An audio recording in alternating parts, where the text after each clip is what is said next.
Bom dia, senhores. Eu sou o Tenente Alex e nessa videoaula nós vamos estudar o capítulo 16 do volume 2 do livro do Halliday. É um capítulo que fala sobre ondas.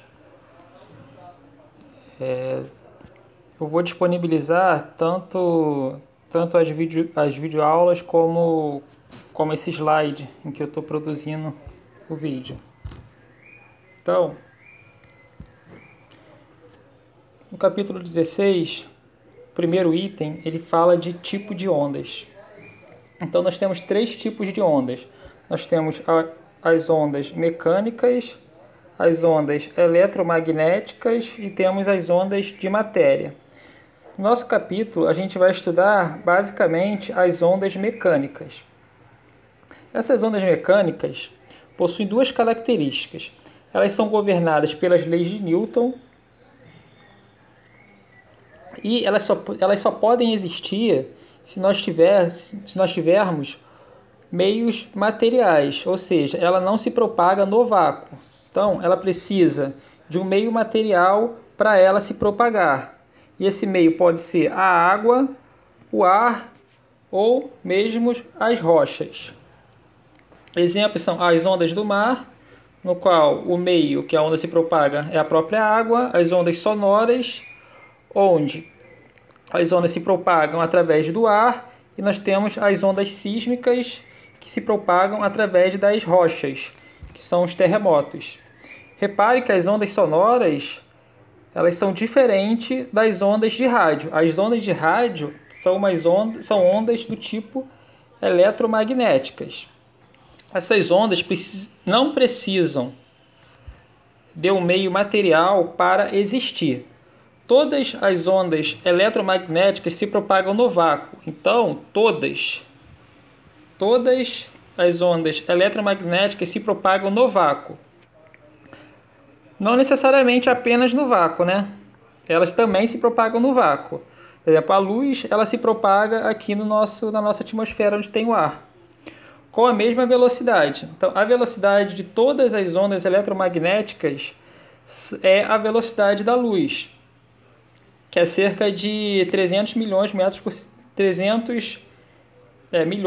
por segundo. O exemplo de ondas eletromagnéticas temos a luz visível, a luz ultravioleta, as ondas de rádio, como eu falei, que são diferentes das ondas sonoras, as micro-ondas, os raios-x e as ondas de radar. O outro tipo de onda é a onda matéria. É a onda de matéria que está relacionado à física quântica. Essas ondas estão associadas a elétrons, prótons e outras partículas elementares, e mesmo a átomos e moléculas. Também são chamadas de onda de matéria. Para o nosso capítulo, nós vamos estudar apenas as ondas mecânicas, que são, repetindo, que são as ondas que são governadas pelas leis de Newton e se propagam apenas em meios materiais. Elas precisam de meios materiais para se propagarem. Então, nas ondas mecânicas, nós temos dois tipos. Nós temos as ondas transversais, nós temos as ondas longitudinais. Nas ondas transversais, o deslocamento dos elementos que oscilam é perpendicular à direção da propagação da onda. Se nós tivermos aqui uma corda e nós fizemos uma oscilação aqui na extremidade da corda, então as partículas elas vão se movimentar perpendicularmente à direção à propagação da onda. A onda vai se propagar aqui no sentido aqui horizontal, enquanto os elementos oscilam na direção perpendicular à propagação da onda. Então, nós chamamos desse tipo de onda transversais ou onda senoidal. Nas ondas longitudinais, o deslocamento dos elementos que oscilam é paralelo à direção de propagação da mola, como esta figura aqui. Aqui nós temos um êmbolo Aqui, como é uma onda mecânica, a gente precisa ter um material. Aqui no nosso caso, o material vai ser o ar. Se nós tivermos um vácuo aqui, não haverá onda longitudinal, é claro. Nesse caso, o deslocamento dos elementos é paralelo à direção da onda. Então, as partículas vão ter movimento na mesma direção da propagação da onda. Esse é um exemplo de ondas longitudinais. Uma mola também, quando nós oscilamos uma mola, o comprimento da mola ela se desloca em paralelo com a propagação da onda. Um exemplo aqui que a gente pode ver esses fenômenos.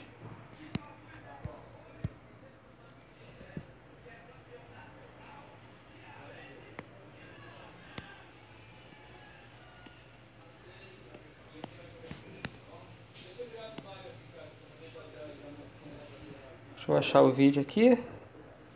Esse vídeo aqui é melhor. Então, aqui por exemplo, nós temos uma oscilação no sentido transversal da propagação da onda. Isto é uma onda transversal, ou seja, o movimento das partículas é perpendicular à propagação da onda. E nesse caso, nós temos uma onda longitudinal. A perturbação, a oscilação é feita na direção paralela à propagação da onda. Então, o comprimento da mola vai variando aqui paralelamente à direção da onda. Esse é um exemplo de ondas mecânicas longitudinais. Então, voltando aqui aos nossos slides, ficou clara a diferença de onda transversal, ondas transversais e ondas longitudinais. Então, os parâmetros que descrevem a onda. Como nós podemos ver, numa onda senoidal, a posição Y da corda, por exemplo, usando a corda como meio material, ela depende tanto de X nesse caso, Y vai estar na direção vertical, X na direção horizontal. Então, Y depende tanto do eixo X quanto do tempo. Y vai variar com X e com o tempo. Então, esses são os parâmetros que descrevem a onda. Como é uma onda senoidal, nós temos a amplitude da onda.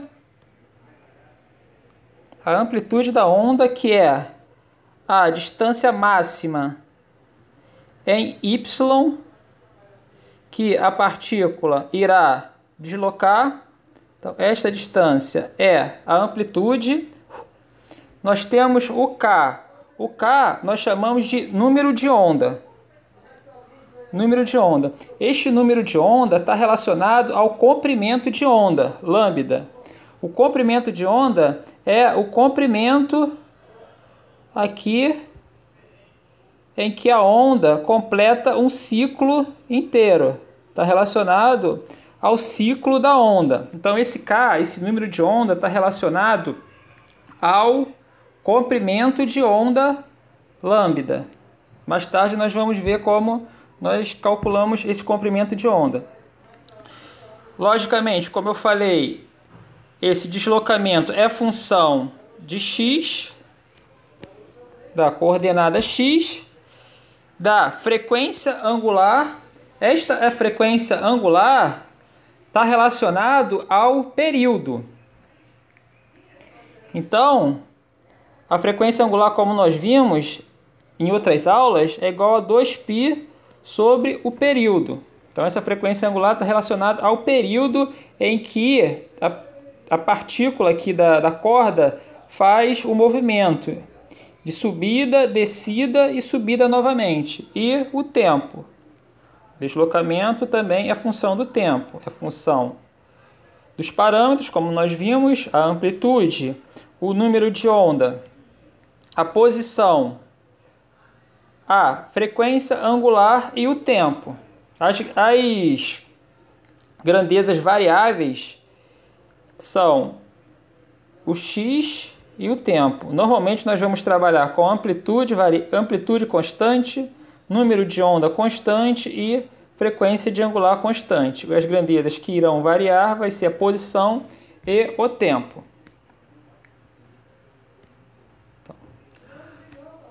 Descrevendo aqui os parâmetros que descreve a onda, aqui repetindo aqui a equação que descreve a onda, nós temos as seguintes grandezas. Amplitude, como eu falei, de uma onda é o módulo do deslocamento máximo sofrido pelos elementos a partir da posição de equilíbrio quando a mola passa por eles. Voltando, a amplitude é esse deslocamento máximo que a partícula da corda desloca em função da posição de equilíbrio. Fase. A fase é o termo aqui do seno. A fase de uma onda é o argumento kx menos wt. Então, esse termo aqui, entre parênteses, nós chamamos de fase da função seno. Quando a onda passa por uma posição x, a fase varia linearmente com o tempo. Ou seja, a fase varia com x e com o tempo. Uma outra grandeza que nós já falamos é o comprimento de onda. Deixa eu apagar aqui. O número de onda, K, está relacionado diretamente ao comprimento de onda. O comprimento de onda de uma mola é a distância paralela, é a distância entre repetições da forma de onda e está relacionado ao número de onda K através da equação 2π sobre lambda. Como a frequência angular, similarmente, está relacionado com o período por 2π sobre t, o número de onda está relacionado com o comprimento de onda na mesma relação, 2π sobre o comprimento de onda. E o comprimento de onda, como nós já vimos, é esta distância aqui, paralela à propagação da onda, em que a onda completa o seu ciclo. Uma outra grandeza já falada também é o período de oscilação, que é o tempo em que a partícula sobe, desce e retorna ao seu ponto de origem. Esse tempo em que a partícula percorre esses períodos é chamada de período. A frequência, como nós vimos no capítulo 15, a frequência é o inverso do período.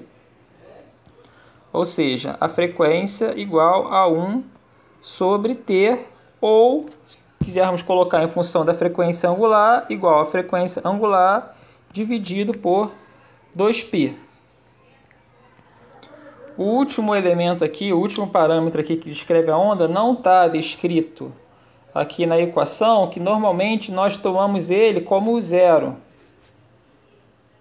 Então, normalmente a gente toma ele como zero, que é a posição inicial da corda, né?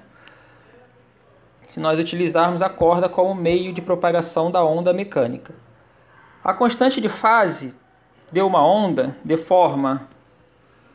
Aqui colocou a equação da onda já com o parâmetro da constante da fase. Pode ser usada para especificar a amplitude da onda no ponto x igual a zero e t igual a zero. Como nós normalmente vamos trabalhar com x igual a zero e t igual a zero sem constante de fase, esse termo normalmente vai ser igual a zero, mas pode ser diferente. Velocidade de uma onda progressiva. Repare que essa velocidade da onda progressiva é no sentido paralelo à propagação da onda. Nós podemos falar também da velocidade daqui da partícula. É diferente. A velocidade de uma onda progressiva, que nós vamos demonstrar agora, é a velocidade na direção paralela à propagação da onda. Por exemplo, nós temos aqui uma corda. Ao a gente fazer uma perturbação na corda, esta onda vai se propagar com uma velocidade v, paralela à propagação da onda. Então, a velocidade que nós vamos trabalhar agora é esta velocidade, não é a velocidade da partícula transversal à propagação, certo? Então, a condição para uma onda ser progressiva é que a fase da onda, ou seja, aquele termo, a fase, que é o argumento da função seno, tem que ser constante, ou seja, o número de onda vezes aqui a posição menos a frequência angular vezes o tempo é constante. A fase do argumento do seno é constante. Essa é uma condição para a onda ser progressiva. Então, derivando a fase, derivando esse termo, nós temos que o número de fase é constante, derivando xt é a velocidade que nós queremos, que é a variação de x com o tempo. Esta é a própria velocidade, menos w vezes t. Então, derivando este termo aqui, nós temos apenas a frequência angular. Sim, invertendo aqui, reorganizando os termos, nós temos que a velocidade igual a frequência angular dividido pelo número de onda. Nós podemos trabalhar, nós sabemos que a frequência angular é igual a 2π sobre t, assim como nós sabemos que o número de onda é igual a 2π sobre o comprimento de onda. Então, a velocidade pode ser expressa da seguinte forma: ou em função da frequência angular e do número de onda, ou com relação ao número de onda, ao comprimento de onda e o período, nós podemos também colocar em função da frequência. Então, temos várias formas de identificar a velocidade de propagação, lembre, é a velocidade de propagação das ondas. Na próxima aula nós vamos fazer alguns exercícios, uns exercícios simples, e nós vamos também ver a velocidade em uma corda tensionada. Nós vamos ver que a velocidade é função apenas da propriedade da corda e da tensão que exerce nessa corda.